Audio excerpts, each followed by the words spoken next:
Olá, muito boa tarde. O tema do diálogo interreligioso é uma novidade do Concílio Ecuménico Vaticano II, cujo alcance merecerá a análise de José Eduardo Borges de Pinho, com quem falaremos daqui a pouco. Antes, mostramos-lhe notícias que marcam a atualidade religiosa.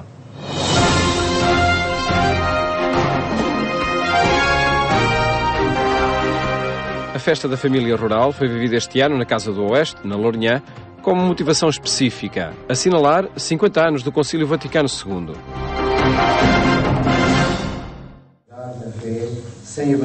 Encontro, convívio, celebração e festa, sinónimos de um momento que anualmente reúne muitos católicos na Casa do Oeste da Fundação João XXIII, em Ribamar da Lourinhã.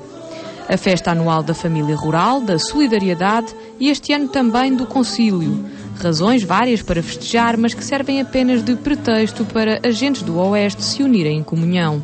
Esta festa tem uma tradição longa na história da Igreja, porque tem raízes bíblicas. Portanto, vem da festa que, digamos, se celebrava o trabalho rural e agradecer os dons produzidos no campo. Tem uma referência bíblica, que os movimentos da Ação Católica, desde o princípio, sempre se fizeram, celebrando este dia chamado Dia da Espiga. Os grupos da Ação Católica Rural estudaram ao longo do ano o concílio com base no método da revisão de vida. As suas reflexões resultaram depois em representações para animar a tarde desta festa anual na Casa do Oeste. Neste ano especialmente tem a ver com o estudo que decidimos fazer do concílio, para o qual a equipa diocesana preparou uns cadernos, a que demos 4 títulos, porque nos parecem que são problemáticas que nós vivemos nas nossas realidades. Tem a ver com a indiferença, portanto, a necessidade do apoio aos mais pobres, também o dar sentido à vida, porque houve um caderno que chamámos A Vida com Sentido, em que, baseados no método de revisão de vida, propusemos a reflexão da realidade vivida nas comunidades e o julgar, analisar essa realidade à luz do concílio e tentar algumas perspectivas de ação concreta local. Um estudo que permitiu conhecer melhor os documentos do Concílio Vaticano II e perceber a sua importância e atualidade mesmo passados 50 anos. Como Ação Católica, sentimos que há muita coisa que o concílio disse, alertou, que ainda está por fazer e, portanto, temos ainda muito, digamos, como se diz, pano para mangas, se quisermos pegar aí e olhá-lo, claro, sempre atualizando em relação às realidades, mas há muita coisa nesta leitura que fizemos que tomamos consciência de que há ainda muita coisa para fazer para pormos em prática tudo aquilo que o concílio nos disse e nos continua a dizer. Esta festa teve lugar, como habitualmente, na Casa do Oeste da Fundação João XXIII, que tem por finalidade a promoção e o desenvolvimento do meio rural à luz da mensagem cristã. É um momento importante no ano, portanto nós temos 2 ou 3 acontecimentos anuais deste nível, onde juntamos aqui pessoas vindas de todo o Oeste, portanto ligados aos grupos da Ação Católica Rural dos jovens e dos adultos, e muitos amigos da Casa do Oeste, da Fundação João XXIII, que têm ao longo das suas vidas sentido que a Casa do Oeste é para eles um espaço importante de referência como igreja. Parte das ações realizadas na Casa do Oeste resultam do trabalho de reflexão e análise dos grupos locais da Ação Católica Rural e da Juventude Agrária Rural Católica do Patriarcado de Lisboa.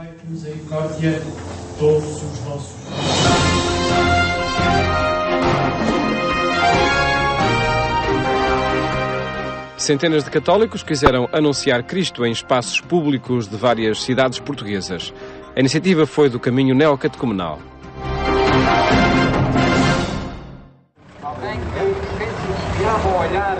A Grande Missão decorreu em 120 países, uma iniciativa organizada pelo movimento Caminho Neocatecumenal, para falar da fé em espaços públicos a crentes e não crentes. Este ano da fé, como é um ano especial, pois saímos assim às ruas a nível mundial, estamos em 10 mil praças, a nível também do, quer dizer, é o Caminho Neocatecumenal que está um bocadinho por trás, mas toda a igreja está convidada. Nós convidámos aqui nesta zona 9 paróquias para participarem desta missão. Fomos a fazer anúncios às missas para que possam estar também a participar desta missão. E está-se a fazer aqui em Portugal em 10 praças, em 10 sítios diferentes, está-se a fazer esta missão a esta hora sempre. E depois a nível do mundo 10 mil praças. Quer dizer que o Evangelho é hoje proclamado para aqueles que quiserem ouvir. Ou seja, não se confina apenas para os cristãos tradicionalmente católicos que vão à missa todos os domingos, mas que é uma, entre aspas e sem aspas, uma provocação para os outros, não é? Em Portugal, estas pregações pelas ruas multiplicaram-se por várias cidades do país. Em Lisboa, vários foram os pontos em que à mesma hora se podia assistir a esta festa da Igreja, que reuniu pessoas de todas as idades. É evidente que aqui se reveste uma importância muito maior, porque o número de habitantes é muito menor, e depois estamos aqui numa zona de Lisboa, uma zona histórica, não é? Uma zona muito, enfim, muito bairrista, onde o cristianismo começa a decrescer cada vez mais. Portanto, o intuito de se fazer aqui, num dos sítios das muitas praças de Lisboa, tem a ver principalmente com isto. Tem a ver que onde já quase não se falará do nome de Jesus, que se possa falar hoje do nome de Jesus. Salmos, relatos da experiência de vida cristã por parte de um jovem e catequeses centradas nos conteúdos básicos da fé compõem esta pregação pelas ruas de Lisboa, onde também marcam presença os cânticos e danças de inspiração hispânica, típicos do movimento Caminho Neocatecumenal, criado em Espanha. Uma experiência que pretende chegar a todas as pessoas. O Evangelho é para todos, não importa a condição social, não importa a idade, não importa a sua situação de vida, não importa até crenças, valores que possam eventualmente ter, todos são convidados para a escuta desta boa notícia. E é por isso que é uma alegria imensa, no fim de uma semana de trabalho, no fim da vida, da organização da vida de uma família também, poder dar de graça aquilo que eu toda a vida tenho recebido de graça, de que Deus é amor. Miguel Dias é exemplo de como estes eventos são importantes. Afastou-se da Igreja e foi depois de conhecer o Caminho Neocatecumenal que voltou a perceber a importância de Deus na sua vida. Tanto que agora participa nesta pregação pelas ruas de Lisboa, dando o seu testemunho. Mas depois, através do caminho, voltei a reencontrar a Igreja e senti muito esta falta de sentido na vida, que o mundo que oferece muitas soluções, mas que não preenchem, que há esta sede de Deus e e tem sido no caminho que eu tenho aprofundado o que é a Igreja, o que é ser a Igreja e no fundo que Deus me ama e que me ama tal como eu sou. Que não me quer uma pessoa perfeita, mas que nas minhas debilidades, que no meu pecado, que Deus me tem amado e me tem aceito. E isso tem sido decisivo para mim, e hoje estou na Igreja e pediram-me para vir aqui, enfim, uma coisa que eu não imaginava, para falar um bocadinho do que é a missão da Igreja. Estas sessões, animadas por membros e famílias do Caminho Neocatecumenal, assinalam a realização do Ano da Fé na Igreja Católica.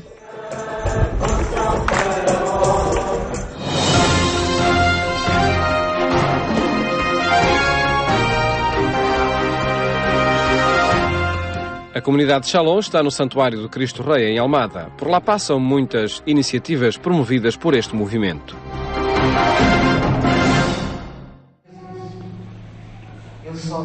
Um dia em cheio, com muita música e convívio entre jovens e adultos. É sempre assim, aliás, que a comunidade de Shalom, presente no Santuário do Cristo Rei, tenta dinamizar encontros onde todos são bem-vindos para partilhar vivências e momentos que reavivam e reforçam a experiência com Deus.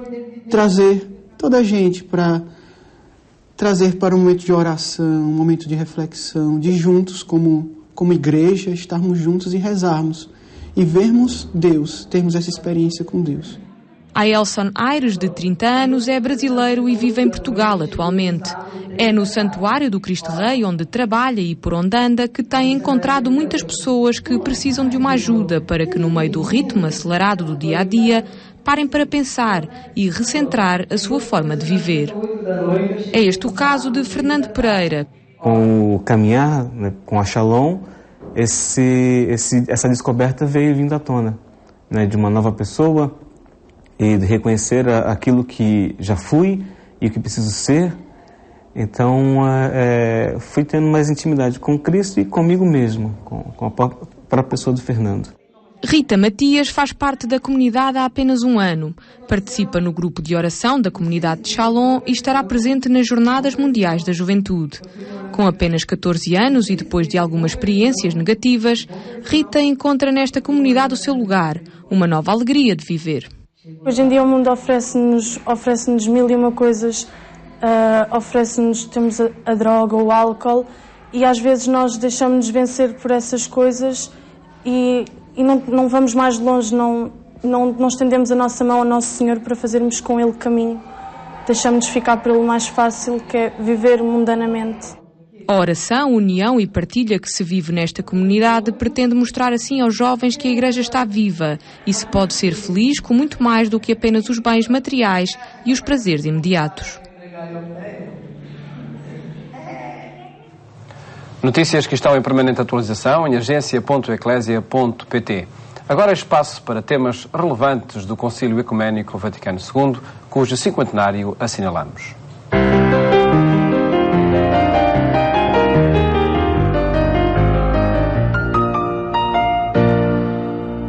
E é neste contexto dos 50 anos do Concílio Ecuménico Vaticano II que falamos com José Eduardo Borges de Pinho. Muito boa tarde.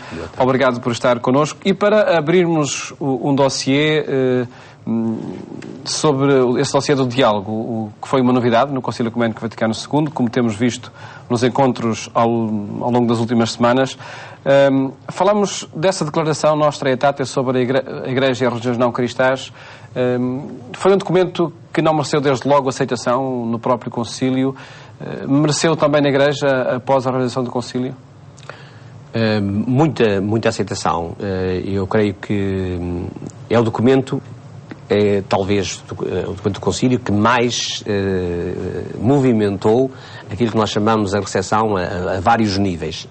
Portanto, uma recepção positiva deste documento. Sim, uma recepção sem dúvida positiva. A questão é só que se pode sempre colocar é em que medida essa recepção tem a amplitude em termos de povo crente que nós desejaríamos, mas isso vale para todos os documentos do Concílio. Agora, eu penso que em termos de recepção, chamemos-lhe oficial, portanto, em que a Igreja assume como indicativo do seu modo de pensar e de agir, sem dúvida que o diálogo interreligioso acaba por ter no pós-concílio uma repercussão enorme em termos institucionais e em termos simbólicos. É evidente que aqui a figura do Papa João Paulo II é incontornável, porque deu um impulso enorme com o famoso encontro de Assis em 1986. Temos de reconhecer que isso não foi também pacífico, não é? Portanto, não... É também este o tema que leva, enfim, algumas correntes dentro da própria Igreja a criarem alguma distância do Concílio Vaticano II. Ou correntes que se afastaram da própria ortodoxia da Igreja Católica. Sim, o diálogo em si mesmo não é entendido por essas correntes, ou por essa corrente mais precisa, não é Falamos da corrente lefebvriana em concreto. Sobretudo, embora haja hoje mesmo também outras correntes não tão extremistas, mas que no fundo têm dificuldade em entender que a Igreja não tem outro caminho, aliás, à luz do Evangelho, à luz da sua tradição, senão o caminho do diálogo e da abertura e também do próprio questionar-se a si mesmo. Não é apenas uma verdade que se comunica, mas é uma verdade que se testemunha e que também, nesse testemunho, nos deixamos interrogar sobre aspectos que nos são apresentados num mundo que evolui e que nos questiona. Mas, sem dúvida, que aqui toca-se um ponto nevrálgico, como aliás na questão ecuménica, em si mesmo no sentido estrito, o relacionamento com os cristãos, aqui o relacionamento da Igreja Católica com as outras religiões, toca-se a questão da verdade, a verdade e o anúncio de Jesus Cristo. Qual é o lugar de Jesus Cristo na vida do mundo, qual é a importância, qual é o significado que a Igreja Católica lhe tem de atribuir e, portanto, o significado único de Jesus Cristo. Ora bem, nada disso está posto em causa no Concílio, muito pelo contrário, simplesmente percebe-se que esse anúncio de Jesus Cristo tem de ser feito exatamente na consciência de que o Deus de Jesus Cristo, o Deus que Jesus Cristo anuncia, é um Deus para todos os homens e todas as mulheres e, portanto, não é um Deus exclusivo dos cristãos. E, nesse sentido, há caminhos de abertura, de mútua aproximação e também de percepção de elementos de verdade que nessas experiências religiosas também estão presentes.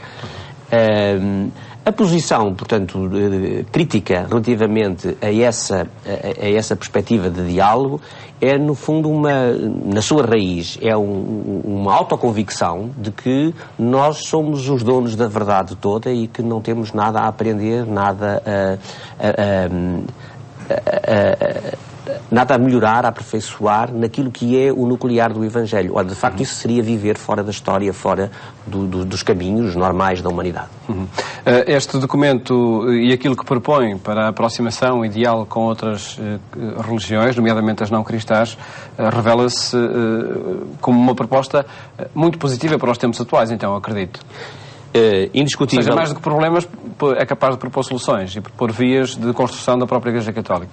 Propõe, sem dúvida, há uma indicação que é chave e que depois está em documentos do próprio Magistério, que é que a nossa consciência de sermos chamados a anunciar Jesus Cristo é uma consciência renovada por essa atitude de diálogo. Quer dizer, não é uma missão como conquista, não é um anúncio missionário como conquista, mas é um anúncio missionário como testemunho, como sentido do serviço e como sentido, portanto, de transparência do amor de Deus, que passa por muitos caminhos e que também, nesse sentido, nos interpela a nós.